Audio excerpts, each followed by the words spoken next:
Bueno, buenos días, buenas tardes. Estamos arrancando ya el último día de conferencia. Arrancamos con el señor Jano González, que nos va a presentar una charla llamada Migrando a Microservicios. Quiero recordarles, como les recuerdo todos los días, que tienen el botón para hacer preguntas. No sean tímidos, que Jano está esperando que los llenen de preguntas, que lo bombardeen un poco. Así que, Jano, te dejo con tu público. Muchas gracias. Hola, buenas tardes, creo. Allá no sé, buenos días. Bueno, estoy muy contento por la invitación. Buenas tardes. Bueno, muy contento con la invitación, así que, bueno, partamos. Hoy les traigo esta charla Microservicios en la práctica. Mi nombre es Jano González y trabajo en SoundCloud. Primero, déjenme contarles un poquito sobre SoundCloud. Bueno, somos una plataforma de audio por internet. Para mostrarles un poco la envergadura de nuestra plataforma, por ejemplo, cada minuto se suben 12 horas de audio a la plataforma. Es decir, te faltarían vidas para escuchar todo lo que hay. Y cada mes todo este audio alcanza el orden de cientos de millones de usuarios. Y estamos presentes en distintas plataformas como web, mobile, algunos de estos connected devices que están de moda ahora, etc. Pero claro, como muchas otras startups, no éramos así desde un comienzo. Entonces, SoundCloud partió sencillamente como una pequeña aplicación Rails, como muchas otras startups en el mundo. A esta aplicación le llamamos cariñosamente The Mothership, la nave nodriza. En palabras de Sergio Gil, que ayer estuvo presentando, le decimos así porque es como estas naves alienígenas, es grande, tiene muchos compartimientos y una vez que te subes no sabes si vas a salir con vida de ella o no. Pero claro, como toda startup a la que le fue bien, digamos, esta aplicación empezó a crecer, empezó a evolucionar. Entonces, esta sencilla aplicación Rails que teníamos en un momento, luego ya no era tan sencilla. Entonces, en una misma aplicación estaba toda la lógica de dominio, incluyendo estos aspectos más de red social que tiene SoundCloud, con los otros aspectos de procesamiento y delivery de contenido, y también contenía nuestra API pública que no solo servía a aplicaciones third party, sino que también empezó a servir nuestra propia aplicación móvil e incluso nuestro sitio web. Entonces, como pueden ver, había una única base de código, un único componente también en runtime, dedicado a servir todo el tráfico de SoundCloud y que contenía toda la lógica del negocio, digamos, adentro. Entonces, es lo que clásicamente llamamos una aplicación monolítica. Es algo así como lo que pueden ver en la foto. Entonces, una aplicación monolítica o no monolítica de por sí no significa que sea buena o mala. Lo que pasa es que hay arquitecturas que son más o menos adecuadas de acuerdo a tus requerimientos como organización. Entonces, nosotros cuando empezamos a crecer, empezamos a topar con algo que se llama la ley de Conway. Entonces, Marvin Conway dijo en el 68 que las organizaciones producen sistemas cuyo diseño es una copia de la estructura de la organización. Entonces, si volvemos a este diagrama, se pueden imaginar que nosotros teníamos como silos. Entonces, todos los backends estaban en un equipo de Mothership. Todos los web estaban en un equipo del soundcloud.com. Toda la gente iOS estaba en un equipo iOS, etc. Entonces, nuestros equipos y nuestro diseño de la arquitectura de la plataforma tenían la misma forma.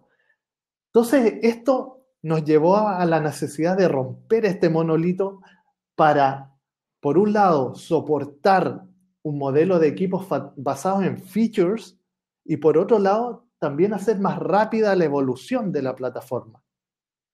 Entonces, adoptamos lo que hoy se denomina una arquitectura de microservicios. Entonces, uno puede decir, claro, este es lo mismo de SOA que me vendían hace 5 o 10 años atrás, pero es con un componente hipster tal vez. Pero les quiero mostrar que esto es mucho más que eso. Entonces, un aspecto fundamental es tener equipos cross-functional. Es decir, ahora en un equipo podemos tener gente con distintos roles dedicados a una única funcionalidad. Por ejemplo, yo trabajo en un equipo que se llama Activities and Stream, que vemos toda la parte más social. Un par de mesas más allá hay un equipo que se llama Playback. Más allá hay otro equipo que se llama Search and Discovery. Entonces, estamos organizados por funcionalidades de la plataforma y no por tecnologías específicas. Y dentro de cada equipo hay gente backend, iOS, product managers, etc. Entonces ahora tendemos a producir sistemas más orientados a esta estructura que tenemos actualmente en la organización. Entonces, para definir un microservicio es muy importante el concepto de un bounded context. Esto viene del Domain Driven Design y para explicarlo un poquito mejor, supongamos que el modelo de dominio de SoundCloud es muy sencillo. Tenemos usuarios, tracks y favoritos y nada más. Supongamos que no existe nada más en SoundCloud.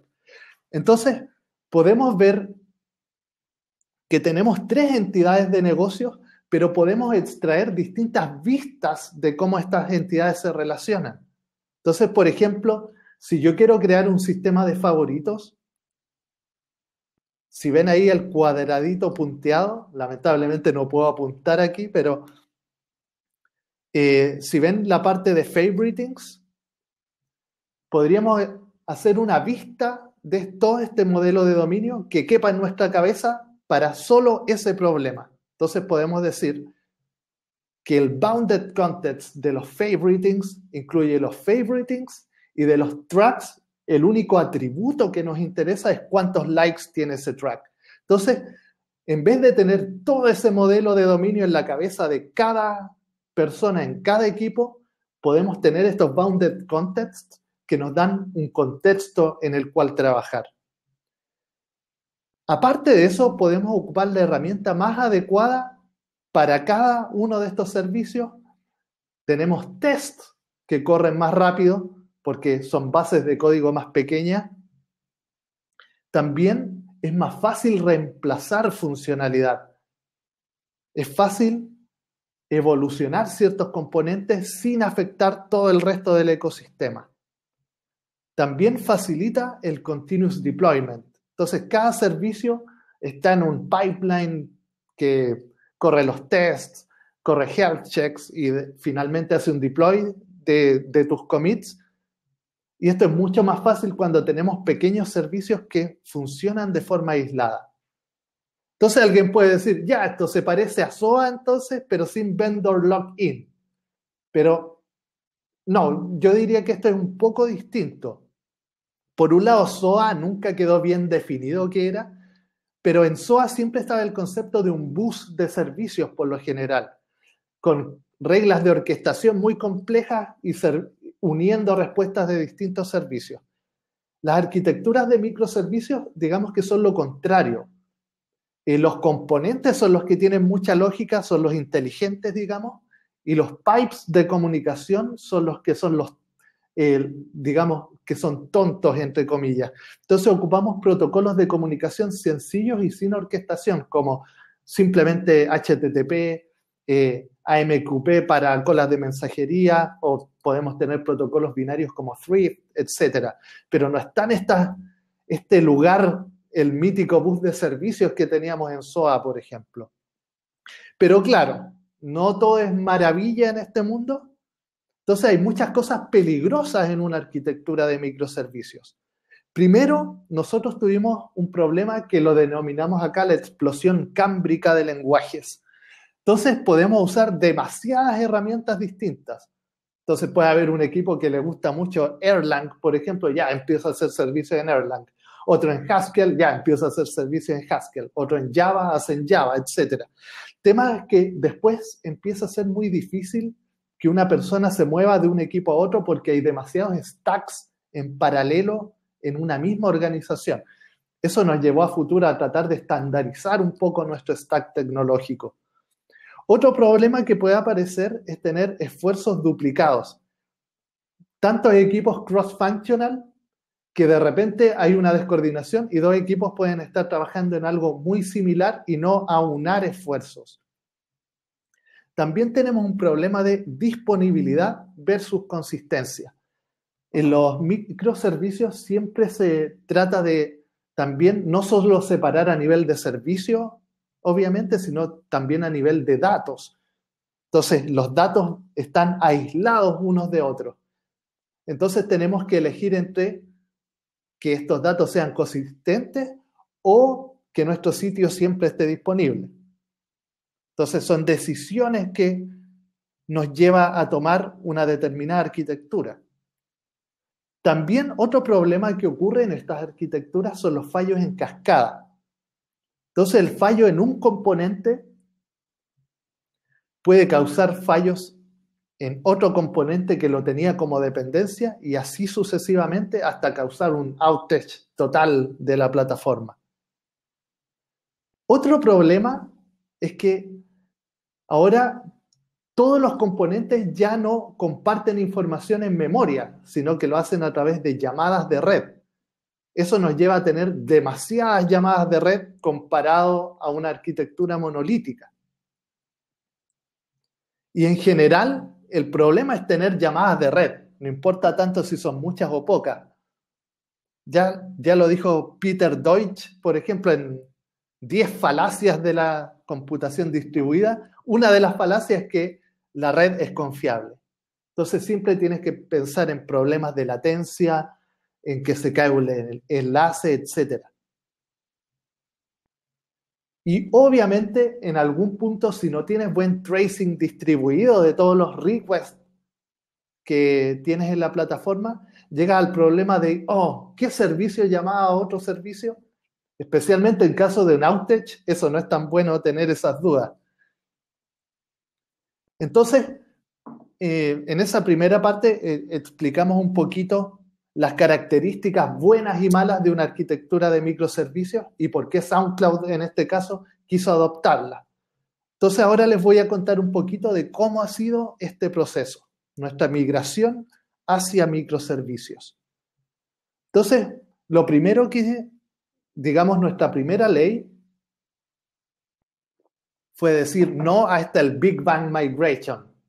Es decir, no vamos a cambiar de un día para otro toda nuestra arquitectura porque tenemos prioridades de negocio más importantes. Entonces no podemos parar la fábrica, entre comillas, y decir, vamos a pasar los próximos 3 a 5 meses migrando todo a microservicios y no vamos a mejorar ningún feature existente ni sacar features nuevos. Entonces eso no, digamos, no es práctico para nosotros, no es factible. Entonces, hemos ido haciendo esta migración en forma progresiva. Entonces, hemos tenido dos enfoques. El primero ha sido extraer cuando modificamos algún feature de la plataforma. Entonces, por ejemplo, ahí en el diagrama pueden ver que seguimos teniendo este mothership, pero abajito pueden ver hay un microservicio con su propio bounded context. Entonces lo que hacemos en este mothership, sacamos la lógica que estaba dentro de estos modelos Rails en un proceso que yo lo denominé deactive record, como sacarle el active record a la aplicación. Entonces lo primero que hacemos es introducir una capa interna de servicios cosa que tus controladores, por ejemplo, ya no interactúan en forma directa con los modelos de Rails, sino que van a un servicio. Entonces, dentro de ese servicio, tú puedes usar un feature flag que dice, ¿está el nuevo servicio habilitado para este usuario? Si está habilitado el nuevo servicio, entonces hacemos una llamada de red a estos microservicios que hemos creado. En caso contrario, seguimos ocupando nuestros modelos Rails, etc. Pero ahora último hemos estado ocupando otro enfoque para extraer los servicios de este mothership que tenemos. Entonces hay un concepto que se llama el Application Strangler, que es como estrangular una aplicación. Entonces básicamente consiste en poner un componente delante de otro que en un comienzo actúa como un mero proxy que redirige todas las llamadas. Entonces, por ejemplo, en nuestro Public API que vive en Mothership, ahora tenemos un Public API Strangler que cuando recién comenzó, lo único que hacía era redirigir todas las llamadas, pero a medida que vamos introduciendo nuevos servicios, podemos redirigir parte de esas llamadas hacia estos microservicios, liberando de carga a la aplicación monolítica. Entonces, esta imagen es como la situación actual. Hay un par de microservicios, entonces parte de estas llamadas van hacia esos microservicios, pero aún parte de las llamadas también va a la aplicación original. A futuro, la idea es romper por completo el vínculo con la aplicación original, y entonces el Strangler estranguló por completo la aplicación original y solo se comunica con los microservicios. Entonces, cuando creamos nuestros servicios, hay una serie de precauciones importantes o consejos que les podría dar. Bueno, primero, esto puede estar un poco de más, pero es realmente importante monitorear todos tus servicios. Yo diría que se vuelve un poco más delicado que el monitoreo para una aplicación monolítica. Especialmente porque hay muchas más factores de red involucrados, entonces hay que monitorear más cosas. También es importante prevenir los fallos en cascada. Entonces, una estrategia que uno puede adoptar, por ejemplo, es lo que se denomina un circuit breaker. No sé cómo le dicen ustedes en Argentina y en otros países, pero en Chile le decíamos los tapones, los fusibles que uno tenía en la casa para evitar un cortocircuito total. Entonces hacemos lo mismo con los clientes de red en cada microservicio. Entonces, si se detecta que un servicio ya no está saludable, en vez de seguirle enviando peticiones, hacemos lo que se denomina abrir el circuito. Entonces, cualquier llamada al cliente va a generar una excepción en forma inmediata en vez de seguir invocando un servicio que no es saludable. De esta forma prevenimos el fallo en cascada. También es importante, como distribuiste tu lógica de negocio en distintos componentes, es tener eventos de ciclo de vida. La idea es que tú puedas publicar y suscribir cosas interesantes en todas las entidades de tu modelo. Por ejemplo, nosotros tenemos, no sé, la entidad track, que es fundamental en la plataforma. Cada vez que un track le pasa algo interesante, por ejemplo, se publica un nuevo track, un track cambia de nombre, etc. Publicamos un evento de ciclo de vida del track en un broker de mensajería y cualquier microservicio que esté interesado en ese evento específico suscribe a él. De esta forma, no necesitamos también estar haciendo llamadas síncronas todo el tiempo entre los distintos microservicios. Y llega el momento de elegir lo que se denomina consistencia eventual. Entonces, supongamos que tenemos dos microservicios. Uno te entrega relación entre usuarios y tracks, por ejemplo. Ahí vemos arriba A1 B1 y luego otra relación A1, B2. Y abajo, supongamos, tenemos un servicio de tracks para el cual B1 es un track con ciertos atributos, pero B2 no existe. Entonces vemos que el microservicio de arriba tiene una vista no actualizada del modelo total.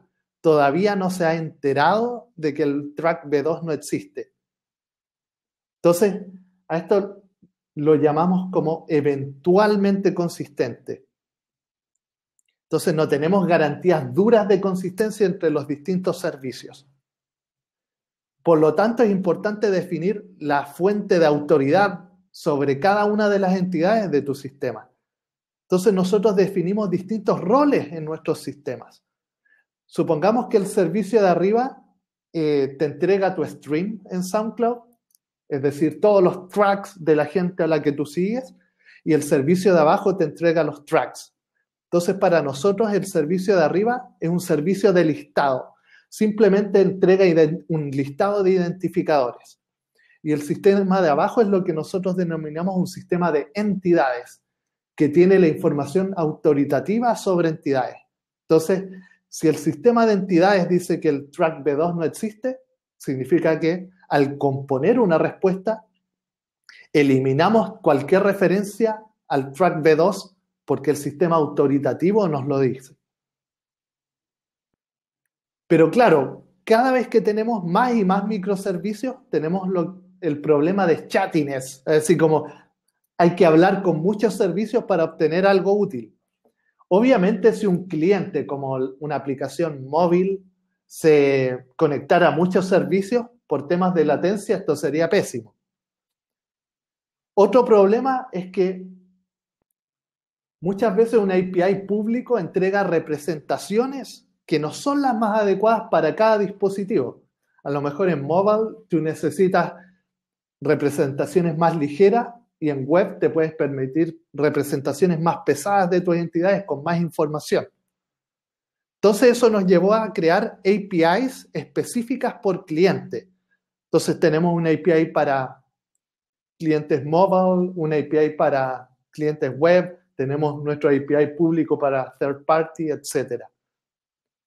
Y eso lo denominamos BFF, Backend for Frontend, que ahora se está documentando como patrón. Hay un artículo de Sam Newman, creo, al respecto, que lo pueden revisar también para tener más información de esto.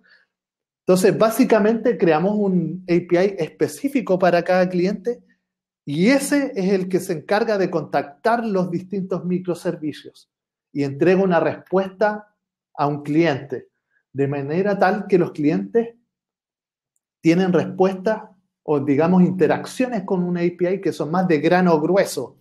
Entonces, no tienen que contactar por sí mismos a muchos microservicios. Entonces, esto mejora mucho la latencia y aparte nos permite aprovechar que ciertos microservicios pueden ser llamados en paralelo y otros en serie. Entonces, podemos aprovechar también de disminuir aún más la latencia aprovechándonos de eso.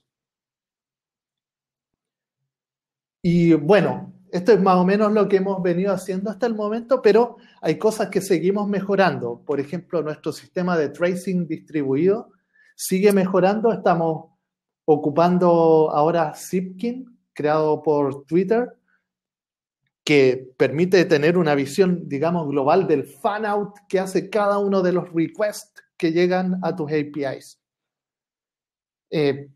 Tratando de ocupar más el patrón Tolerant Reader, cosa de no tener muchos contratos entre servicios, sino que hacer que un servicio simplemente sea más tolerante ante cambios en otros servicios, en vez de tener un contrato fijo.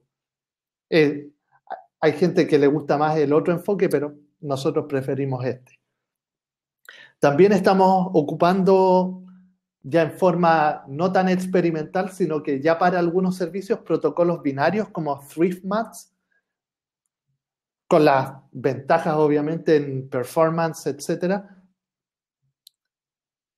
Y bueno, seguimos teniendo otros desarrollos dedicados a mejorar toda esta arquitectura de microservicios que a lo mejor pueden ser tema para una próxima charla. Entonces, para terminar un poco esto, algunas conclusiones.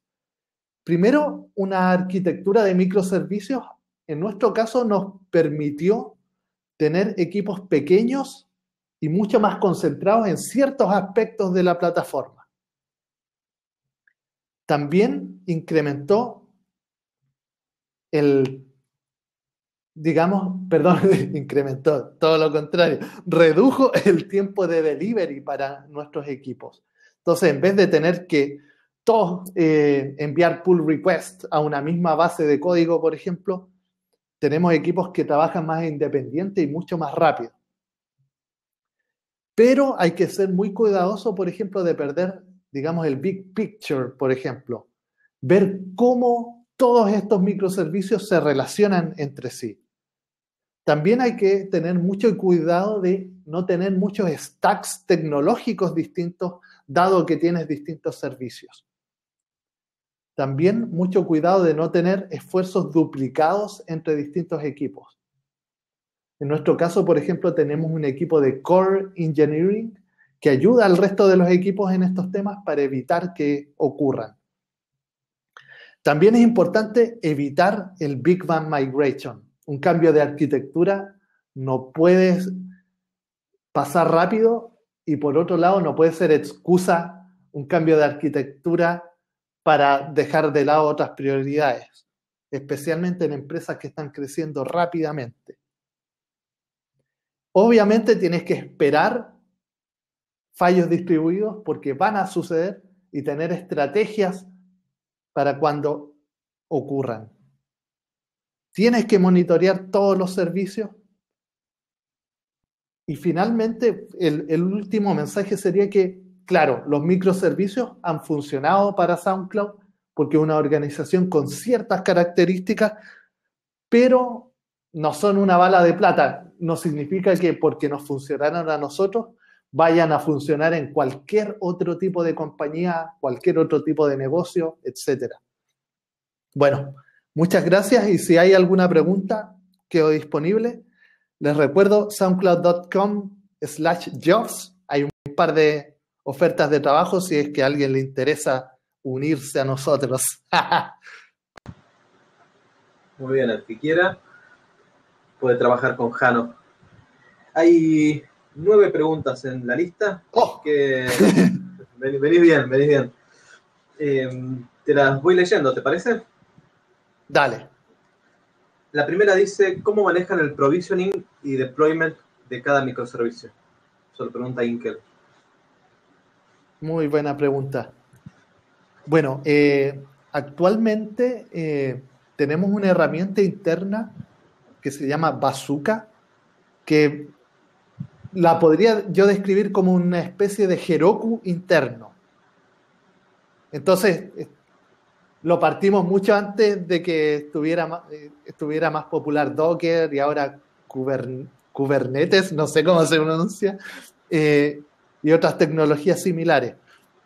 Entonces, un sistema de containers, entonces yo especifico, por ejemplo, que mi aplicación debe correr en 10 instancias de Bazooka, por ejemplo.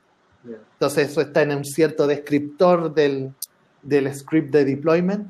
Y ahora la mayoría de nuestros servicios los hemos movido a nuestro sistema de continuous delivery. Entonces tenemos pipelines por proyecto. Entonces, primero, no sé, si es un proyecto a escala, por ejemplo, compilan el código, luego corren los tests, generan un artefacto. En nuestro caso ocupamos paquetes Debian como mecanismo genérico de artefacto. Y luego ese artefacto genérico, digamos, es transformado a distintos formatos. En nuestro caso, por el momento se transforma este formato de imagen requerido por Bazooka, nuestra herramienta interna. Pero a futuro se va a transformar al formato requerido por Kubernetes, que es lo que estamos viendo ahora. Entonces, todo el provisioning y deployment está básicamente o bastante automatizado, diría yo. Bien. Tenemos un equipo de continuous delivery y tenemos también un equipo de de Production Engineering, que nos ayudan obviamente a todos los feature teams a que esto sea mucho más smooth. No sé si eso contesta la pregunta o... Me parece que sí. Al menos a mí me la contestó. Y si no responde Inker es porque sí es... Ah, está perfecto. Excelente. Siguiente pregunta. ¿Tienen alguna estructura que les permita realizar test de toda la arquitectura integrada? Vos mencionaste que los tests son más rápidos porque están contenidos en cosas más chiquitas, pero ¿testean todo en general de alguna forma? Muy poco tendría que decir. Básicamente, hay ciertas estrategias que ocupamos que son más adecuadas, digamos, para una plataforma como de este tamaño. Entonces, muchas veces lo que se hace es, por ejemplo, dado que hay una versión nueva de un servicio, uno puede, digamos, hacer replay del tráfico de producción y ver si las respuestas que da el servicio nuevo van a ser las mismas que daba con el servicio antiguo. Por ejemplo, eso de comparar tráfico. Otra estrategia es simplemente feature flags que se activan primero para empleados. Claro. Y una serie así de estrategias que, entonces, hay un par de features más críticos que tienen algunos tests, digamos, que necesitan la plataforma completa, pero no es lo general. Lo general es el test digamos, en isolation, sí, digamos, test aislados. O sea, ando confuso ahí con la... Se mezclan los idiomas. Se mezclan los idiomas, los slides están en inglés. Bueno, seguimos con la próxima pregunta. Pregunta Inkel de vuelta. ¿Hacen balance de carga de los microservicios y cómo? Bueno, en un comienzo, toda esta arquitectura de Bazooka, hablábamos, digamos que Bazooka tenía por cada servicio, detrás pueden haber 10, 100 o una instancia, publicaba una entrada en los DNS apuntando a estas instancias mediante HAProxy. Entonces uno simplemente iba a un balanceador de carga y ese te enviaba a distintos servicios.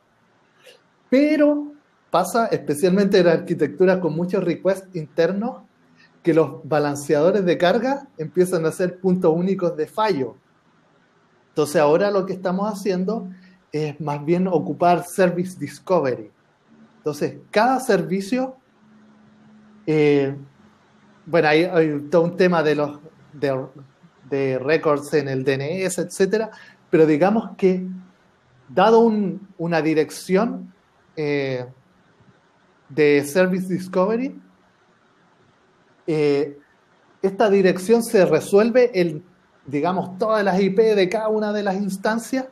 Entonces tú te conectas directo a una instancia, ya no pasas por un balanceador de carga. Bien.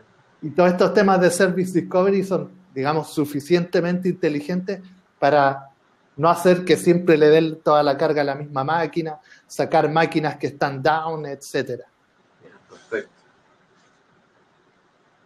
Vamos con la siguiente. Dice, te lo pregunto yo, solo por curiosidad, ¿qué tipo de base de datos utilizan? Y por otro lado, ¿tienen toda la data en un sistema centralizado o cada microservicio tiene su propia base de datos? Bueno, la base de datos que más utilizamos es MySQL, básicamente porque la aplicación original está con MySQL, pero cada vez que extraemos un servicio, generamos digamos, todo un pool de base de datos aparte. Entonces, una base de datos aislada. Entonces, un problema que sucede es que ya no puedes hacer join entre las tablas. Entonces, eso trae toda una serie de problemas nuevos. Sí, obviamente, claro, todo tiene sus pros y sus contras. Entonces, claro, incluso 2 veces hemos tenido que extraer servicios por motivos más bien técnicos de base de datos que ya son muy grandes. Mothership es una aplicación Rails 2.3.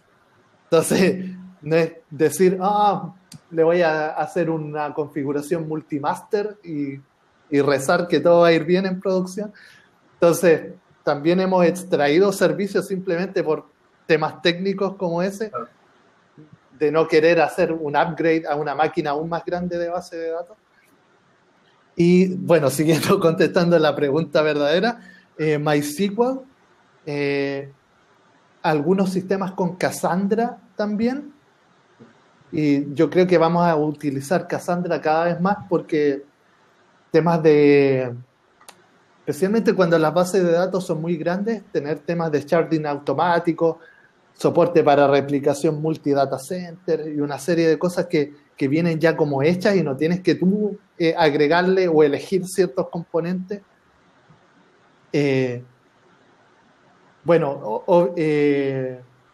HDFS, todo el tema de Hadoop no cuenta tanto como base de datos, pero ahí exportamos logs y muchas cosas. Hay un poquito de Redis en el stream antiguo. Y básicamente eso es lo que más ocupamos. Bien. Vamos con la que sigue.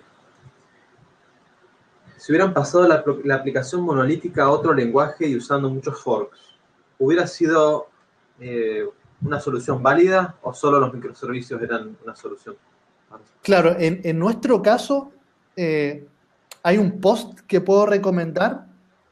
Voy a escribir el nombre, que se llama How We End Up with Microservices, que es de Phil Calzado, nuestro antiguo director de ingeniería, donde explica, lo estoy escribiendo aquí en el chat también. El chat va a quedar disponible siempre, así que... Excelente. Pueden buscar ahí cuando quieran. Entonces, los motivos de nuestra migración no son tan tecnológicos, sino que son más bien humanos. Entonces, básicamente estábamos creando este super proyecto BQ, la versión 2 de SoundCloud, y habían ciertos temas en cómo coordinar todo, en el que tener esta aplicación tan grande no convenía. Entonces, claro, si hubiéramos pasado a otro lenguaje, hubiera sido la misma situación que teníamos antes. Entonces, no diría que solo los microservicios son la solución, pero era la solución que parecía más adecuada dado el problema que había en ese momento. Claro, era la solución de Conway, digamos. Claro, exactamente, la maniobra de Conway. La maniobra de Conway, me gustó. Vamos con la siguiente pregunta. ¿Tienen servicios que se comuniquen con otra cosa que no sea HTTP? Bueno, digamos para comunicación síncrona tenemos, típico servicio JSON sobre HTTP, pero también estamos ahora empezando a ocupar ThriftMats. Lo voy a escribir aquí porque mis pronunciaciones no son tan buenas. Entonces, ThriftMats es un protocolo que, tiene Thrift, este protocolo binario, pero tiene la parte del MATS. Entonces, implica que cada vez que te comunicas con otra máquina, no tienes que andar abriendo y cerrando una conexión, sino que dejas una conexión permanente y el protocolo hace el matching, claro, digamos, para meter todas las peticiones dentro de un mismo tubo, digamos, sin tener que abrir y cerrar el tubo todas las veces. Entonces, ThriftMats es otro protocolo que ocupamos para temas síncronos. Bueno, y por el lado asíncrono, lo que más ocupamos es AMQP, con en nuestro caso la implementación específica es RabbitMQ. Estamos haciendo experimentos con Kafka también para los temas asíncronos, así que puede que ahí a futuro, en alguna versión 2 de esta charla, el panorama sea distinto. Bien. Siguiente pregunta dice, medio off topic, pero ¿cómo sincronizan data entre data centers? ¿Todos los servicios corren en todos los lados? En todos lados, perdón. Bueno, esta pregunta me gustó porque asume que, digamos, tenemos suficiente infraestructura para ser como Facebook, que tiene un data center, digamos, 2 data centers uno en Europa y otro en Estados Unidos, con todo lo mismo. Nuestro caso no es ese. Básicamente tenemos un data center propio y también tenemos cosas en Amazon Elastic Cloud. Así que no tenemos multi-data center replication por el momento, es un proyecto que tenemos para el futuro. Así que lamentablemente no estamos haciendo sincronización de data entre distintos data centers. Dentro de un mismo data center, claro, tenemos las típicas, no sé, por los MySQL Master Slave, etcétera, los clusters de Cassandra, que si se cae una máquina, el resto puede todavía responder, etcétera, pero no multi-data center replication. Siguiente pregunta. ¿Cómo manejan las APIs entre servicios? ¿Se deciden dentro del equipo o en conjunto con quienes los van a utilizar? O sea, ¿hablan entre equipos para decidir la API entre un microservicio y el otro o se decide internamente? Bueno, básicamente como la primera oleada de microservicios ha sido prácticamente replicar funcionalidades existentes, ha sido más bien casi como algo casi implícito. Yo sé que el servicio de followers tiene que devolver un JSON con IDs de usuario, bla, bla, bla, paginación. Entonces, la verdad, muchas veces los decide el mismo equipo, excepto cuando ya está el tema de equipo de servicios nuevos, cuando ya no es migración, sino que es algo que no existía antes. Ahí sí que tenemos RFCs, Request for Comments, etcétera, para los servicios, donde distinta gente de la organización puede comentar sobre las características que va a tener un servicio nuevo, etcétera. Obviamente los RFC tienen un deadline, o si no, la conversación podría seguir por siempre.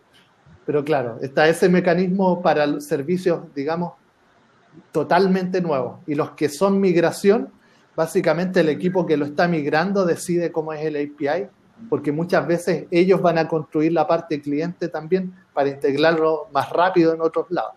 Claro, perfecto.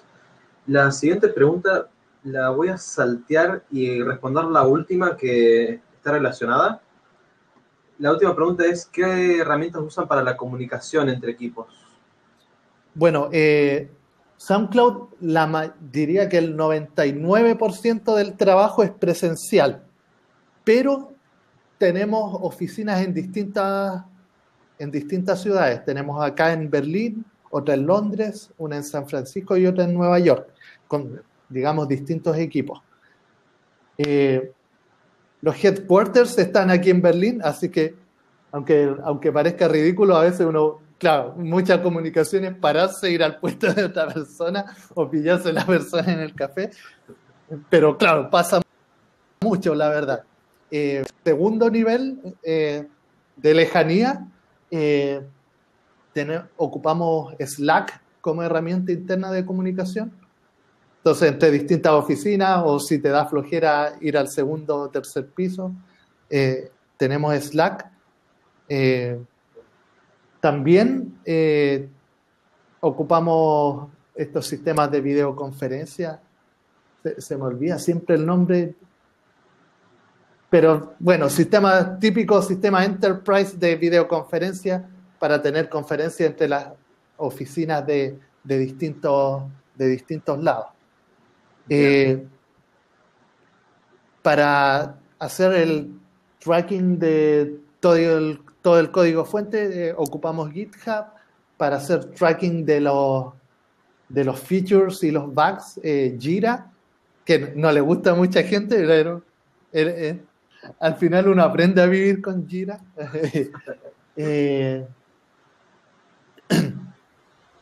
También nos gusta mucho hacemos como listas de correo por equipo, como para que solo los correos le lleguen a la gente relevante, porque ya somos como unos 330 más o menos. Entonces ya el correo a all @ no sirve ya. Funciona más, ¿eh? Claro, pero también dentro de un mismo equipo, hacemos nuestra reunión nuestro standard meeting, por ejemplo, todos los días en forma presencial, básicamente. Tenemos nuestras reuniones de planificación antes de cada sprint, cada 2 semanas, etcétera. Entonces, diría, dentro de un equipo es 80% presencial, entre equipos como un 50% presencial, no sé, 30 Slack, 20 videoconferencia. Bien. Bárbaro. Ahora voy a poner para que respondas la última pregunta. Si tienen más preguntas, hay tiempo, así que ahí Inkel dice que tiene 1 millón de preguntas. No sé si le van a dar los dedos para escribir 1 millón en 15 minutos, pero las que fue poniendo que... Bueno, y la última pregunta que hay acá dice, ¿qué impacto tiene a nivel de código la estrategia de APIs tolerantes? Bueno, sí, eso es importante. Bueno, una cosa en las APIs tolerantes, digamos, es uno tiene que empezar a considerar muchos valores como opcionales. Entonces, claro, una cosa fundamental es saber, dada una llamada que uno hace a un servicio externo, qué es lo esencial y qué cosas son como los extras. Entonces te puede forzar a tomar ciertas decisiones que antes no habrías tomado. Como por ejemplo, no sé, hago una consulta al servicio de usuarios y no sé, de repente puedo empezar a considerar que el número de tracks que le gustan al usuario es un dato opcional. Entonces a lo mejor, y tengo que tener a lo mejor, dependiendo si lo necesito realmente o no, tener cierta lógica para tratar cuando el campo está presente o cuando sí está presente. Entonces, a un nivel de modelado, por ejemplo, nosotros ocupamos harta escala ahora más que Ruby. Entonces, por ejemplo, ocupamos el tipo de dato option, que es como un wrapper sobre otro tipo de datos. Entonces, los options tienen 2 valores posibles: some, algo, o none, que es como nada. Es básicamente para no tener nulos, y es para otra charla ya al final. Pero claro, modelar muchos datos como optional es como digamos, el primer paso. Y, por ejemplo, cuando modelamos los servicios que se comunican con Thrift, ahí también es mucho más importante porque uno, en base al descriptor de Thrift de tu servicio, uno genera el código cliente y el código servidor, pero si actualizas algo y le quitas un campo y no era opcional,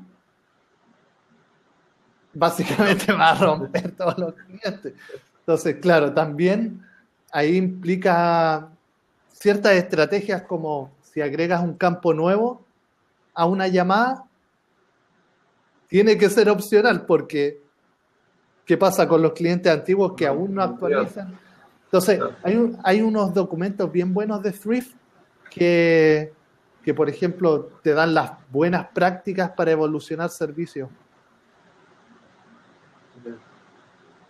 Y te pregunto, asociado a esto, la pregunta dice qué impacto tiene a nivel de código y a nivel de documentación interna, a nivel de documentación entre equipos. Me imagino que se debe ampliar notablemente la documentación o... Mira, la verdad es que, por ejemplo, cuando ocupamos Thrift, que cada vez lo estamos ocupando un poquito más, la documentación ya no es tan necesaria porque el descriptor de Thrift es casi como la documentación del servicio, porque te entrega como el contrato que cumplen tanto cliente como servidor. Pero, claro, para el caso de APIs JSON, no tenemos nada tan sofisticado, ¿eh? Como los microservicios, por lo general, bueno, son micro, entonces muchas veces tienes, no sé, en un servicio, por ejemplo, en nuestro servicio de follows que estamos extrayendo ahora, tenemos como 6 endpoints nada más. Entonces muchas veces ponemos en el README la estructura, un par de ejemplos y casi sería así. Nada más. La idea es crear a veces servicios que son tan pequeños que no es necesaria una documentación exhaustiva a lo mejor muchas veces. Claro. Bien, o sea que documentan lo necesario como para que no reviente todo y nada más. Claro. Sería. Bien, bien, bien. Ahí apareció Inkel con una preguntita más. ¿Cuál fue tu mayor problema o blocker cuando comenzaste a trabajar con microservicios? Bueno, uno de los problemas principales, yo diría, es atacar bien el tema de los fallos distribuidos. Entonces, cuando un servicio, digamos, tú dependes de un servicio y ese servicio falla. Como les contaba, tenemos esta estrategia de los circuit breakers. Entonces, yo, en mi componente cliente del servicio que está fallando, cuando se detecta que la tasa de errores es tal que hace un trigger, digamos, del circuit breaker, en vez de seguir comunicándome con ese servicio, yo simplemente voy a lanzar una excepción de circuito abierto. Pero hay dos estrategias. Una es bubble up, simplemente como falló una de mis dependencias, yo también fallo. Y la otra es entregar un valor por default. Bien. Es decir, ya que este servicio está bajo, voy a asumir lo peor. Ahí, perdón, ahí Inkel está diciendo, no me quemes la charla porque la charla de él habla sobre circuit breakers, así que... Ya, vamos a dejar... Bueno, ese es uno de los problemas nada más. Pasemos a otro problema. También se encerró solo en una caja él porque hizo la pregunta él. Así que... Bueno, otro de... Admitió su culpabilidad. Inkel. Bueno, otro de los problemas es muchas veces, yendo en retrospectiva, en un momento a veces uno no siempre considera la granularidad que necesitan tener los servicios.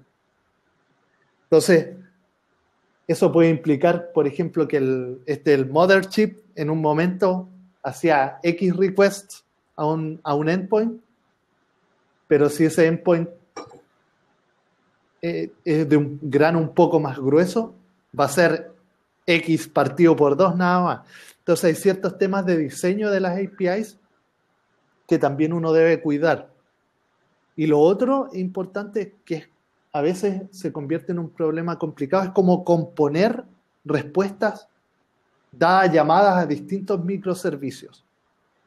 Entonces, por ejemplo, como mínimo, nuestros microservicios que sirven entidades necesitan un endpoint de lo que nosotros llamamos un fetch, que es dado una serie de identificadores, te entrega a todos.